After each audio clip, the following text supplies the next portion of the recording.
Tanggal 5 September, hari ke-249. Bacaan Hosea pasal 12 sampai pasal ke-14. Janji pembaruan Israel.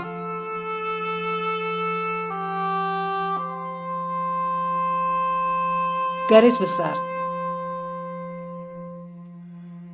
Hosea mengakhiri bukunya dengan cara yang sama seperti dia memulainya, dengan mengakhiri tema 3 bagiannya, masa lalu Israel yang diwarnai dengan ketidakmenurutan dan pemberontakan, masa depan Israel yang mengandung ancaman mengerikan akibat bencana, dan kondisi bangsa Israel saat ini yang menuntut perubahan hati segera dan sepenuh hati jika ingin menghindari musibah itu. Hati Hosea telah hancur karena perzinahan dan rasa malu akan tindakan istrinya Gomer. Sekarang dia memohon untuk terakhir kalinya kepada umat sebangsanya agar mereka tidak menduplikasi kebodohan Gomer. Kembalilah hai Israel kepada Tuhan Allahmu. Pasal 14 ayat 1. Renungan harian. Menyatakan permohonan maaf, I'm sorry atau maaf, sering sulit untuk diungkapkan. Anda telah berbuat dosa. Bagaimana Anda memberitahu Tuhan tentang hal itu? Bagaimana tindakan Anda yang benar sehingga Anda dapat menikmati persekutuan sekali lagi? Hosea pasal 14 disebut juga oleh beberapa orang sebagai pasal pertobatan. Pasal ini menggambarkan langkah-langkah yang diperlukan untuk orang-orang yang berdosa agar dipulihkan persekutuannya kembali dengan Tuhan. 1. Kembalilah kepada Tuhan. Pasal 14 ayat 1. Ingat, jika Tuhan terlihat jauh dari Anda, itu mungkin berarti Anda yang telah menjauh. 2. Akui dosa Anda kepada Tuhan. Pasal 14 ayat 2. Akui bahwa apa yang Anda lakukan itu salah dan harus ditinggalkan. 3. Percayalah kepada Tuhan. Pasal 14 ayat 3. Mempercayai kekuatan atau pemahaman Anda sendiri hanya bisa membawa Anda pada kekecewaan. Sebaliknya, Anda tidak akan kecewa bila Anda bersandar pada batu karang yang tidak pernah bisa goyah itu. Apakah Anda saat ini seperti kondisi bangsa Israel di zaman Hosea saat itu, terasing dari Tuhan Anda? Pemulihan hanyalah sejauh doa. Bacalah Hosea pasal 14 2 kali. Kemudian, akuilah dosa Anda pada Tuhan. Dia menunggumu dan pintunya selalu terbuka. Selama kita hidup, kita seharusnya lebih banyak menjauhkan diri dari semua yang jahat dan mendekatkan diri pada semua yang baik. Pendalaman.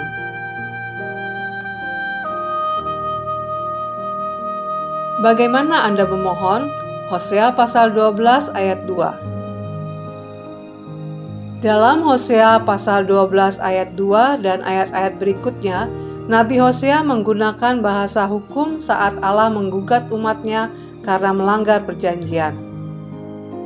Anda akan menemukan adegan ruang sidang lainnya di Hosea pasal 4, Yesaya pasal 3 ayat 13 sampai 14, dan Mika pasal 6 ayat 1 sampai 8. Kebenaran besar dalam kapsul kecil, Hosea pasal 6 ayat 6. Pikirkanlah fragmen pemikiran ini dari tulisan Hosea.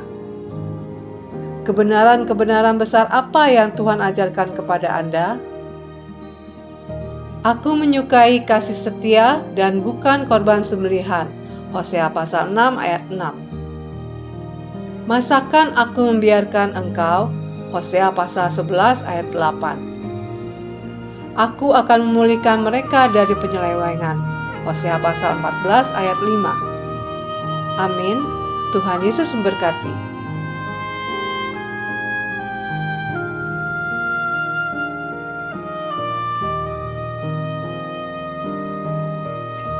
Hosea pasal 12. Efraim dan Yakub bapa leluhurnya. Dengan kebohongan aku telah dikepung oleh Efraim, dengan tipu oleh kaum Israel. Sedang Yehuda menghilang dari dekat Allah, dari dekat Yang Maha Kudus yang setia. Efraim menjaga angin dan mengejar angin timur sehari suntuk, memperbanyak dusta dan pemusnahan. Mereka mengadakan perjanjian dengan Asyur dan membawa minyak kepada Mesir. Tuhan mempunyai perbantahan dengan Yehuda. Ia akan menghukum Yakub sesuai dengan tingkah lakunya dan akan memberi balasan kepadanya sesuai dengan perbuatan-perbuatannya. Di dalam kandungan ia menipu saudaranya, dan dalam kegagahannya ia bergumul dengan Allah. Ia bergumul dengan malaikat dan menang. Ia menangis dan memohon belas kasihan kepadanya. Di Betel ia bertemu dengan dia, dan di sanalah dia berfirman kepadanya, yakni Tuhan, Allah semesta alam, Tuhan namanya. Engkau ini harus berbalik kepada Allahmu. Peliharalah kasih setia dan hukum, dan nantikanlah Allahmu senantiasa. Sama seperti Kanaan dengan neraca palsu di tangannya, dan suka memeras. Berkatalah Efraim, bukankah aku telah menjadi kaya, telah mendapat harta benda bagiku? Tetapi segala hasil jerih payahku tidak mendatangkan kesalahan, yang merupakan dosa bagiku. Tetapi aku adalah Tuhan, Allahmu sejak di tanah Mesir. Aku masih mau membuat engkau diam kembali di kemah-kemah, seperti di hari-hari pertemuan raya. Aku berbicara kepada para nabi, dan banyak kali memberi penglihatan, dan memberi perumpamaan dengan perantaraan para nabi. Bila di Gilead ada kejahatan, maka mereka menjadi kesia-siaan belaka. Di Gilgal mereka mempersembahkan lembu-lembu jantan, maka mesbah-mesbah mereka juga menjadi seperti timbunan batu di alur-alur ladang. Yakub melarikan diri ke tanah Aram, dan Israel memperhambakan diri untuk mendapat istri.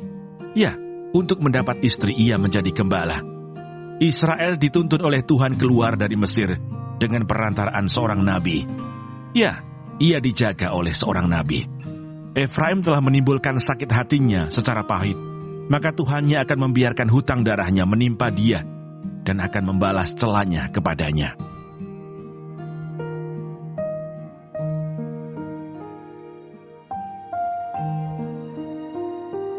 Hosea pasal 13. Murka Tuhan akan menimpa Efraim. Apabila Efraim berbicara, gemetarlah orang. Ia diangkat-angkat di Israel, tetapi ia bersalah dengan menyembah Baal, sehingga matilah ia. Sekarang pun mereka terus berdosa dan membuat baginya patung tuangan dari perak dan berhala-berhala sesuai dengan kecakapan mereka. Semuanya itu buatan tukang-tukang. Persembahkanlah korban kepadanya, kata mereka. Baiklah manusia mencium anak-anak lembu. Sebab itu mereka akan seperti kabut pagi, atau seperti embun yang hilang pagi-pagi benar, seperti debu jerami yang diterbangkan badai dari tempat pengirikan, atau seperti asap dari tingkap. Tetapi aku adalah Tuhan, Allahmu, sejak di tanah Mesir. Engkau tidak mengenal Allah kecuali aku, dan tidak ada juru selamat selain dari aku. Akulah yang mengenal engkau di padang gurun, di tanah yang gersang. Ketika mereka makan rumput, maka mereka kenyang. Setelah mereka kenyang, maka hati mereka meninggi. Itulah sebabnya mereka melupakan aku. Maka aku menjadi seperti singa bagi mereka. Seperti macan tutul, aku mengintip-intip di pinggir jalan. Aku mau mendatangi mereka seperti beruang yang kehilangan anak. Aku mau mengoyakkan dada mereka. Di sana aku memakan mereka seperti singa. Binatang liar di padang akan merobek mereka. Aku membinasakan engkau, hai Israel. Siapakah yang dapat menolong engkau? Di mana gerangan rajamu, supaya diselamatkannya engkau, dan semua pemukamu, supaya diberinya engkau keadilan? Hai engkau yang berkata, berilah kepadaku seorang raja dan pemuka-pemuka. Aku memberikan engkau seorang raja dalam murkaku, dan mengambilnya dalam gemasku. Kesalahan Efraim dibungkus, dosanya disimpan. Sakit beranak mendahului kelahirannya. Tetapi ia adalah seorang anak yang tidak bijaksana, sebab tidak pada waktunya ia bergerak. Bila waktunya tiba, ia tidak mau keluar dari kandungan ibu. Akan kubebaskanKah mereka dari kuasa dunia orang mati? Akan kutebuskah mereka daripada maut? Di manakah penyakit samparmu, hai maut? Di manakah tenaga pembinasamu, hai dunia orang mati? Mataku tertutup bagi belas kasihan. Sekalipun ia tumbuh subur di antara rumput-rumput, maka angin timur, angin Tuhan akan datang bertiup dari padang gurun, mengeringkan sumber-sumbernya, dan merusakkan mata-mata airnya. Dirampasnya harta benda, segala barang yang indah-indah. Hosea pasal 14. Samaria harus mendapat hukuman, sebab ia memberontak terhadap Allahnya.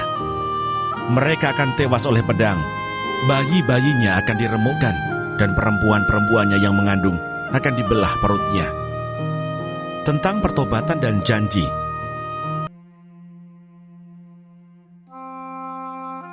Bertobatlah, hai Israel, kepada Tuhan Allahmu, sebab engkau telah tergelincir karena kesalahanmu. Bawalah sertamu kata-kata penyesalan, dan bertobatlah kepada Tuhan. Katakanlah kepadanya, ampunilah segala kesalahan, sehingga kami mendapat yang baik. Maka kami akan mempersembahkan pengakuan kami.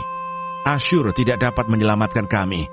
Kami tidak mau mengendarai kuda, dan kami tidak akan berkata lagi, ya Allah kami, kepada buatan tangan kami, karena engkau menyayangi anak yatim. Aku akan memulihkan mereka dari penyelewengan. Aku akan mengasihi mereka dengan sukarela, sebab murkaku telah surut daripada mereka. Aku akan seperti embun bagi Israel, maka ia akan berbunga seperti bunga bakung, dan akan menjulurkan akar-akarnya seperti pohon hawar. Ranting-rantingnya akan merambak, semaraknya akan seperti pohon zaitun, dan berbau harum seperti yang di Libanon. Mereka akan kembali dan diam dalam naunganku, dan tumbuh seperti gandum. Mereka akan berkembang seperti pohon anggur, yang termasyur seperti anggur Libanon. Efraim, apakah lagi sangkut pautku dengan berhala-berhala? Akulah yang menjawab dan memperhatikan engkau. Aku ini seperti pohon sanobar yang menghijau. Daripadaku engkau mendapat buah. Penutup.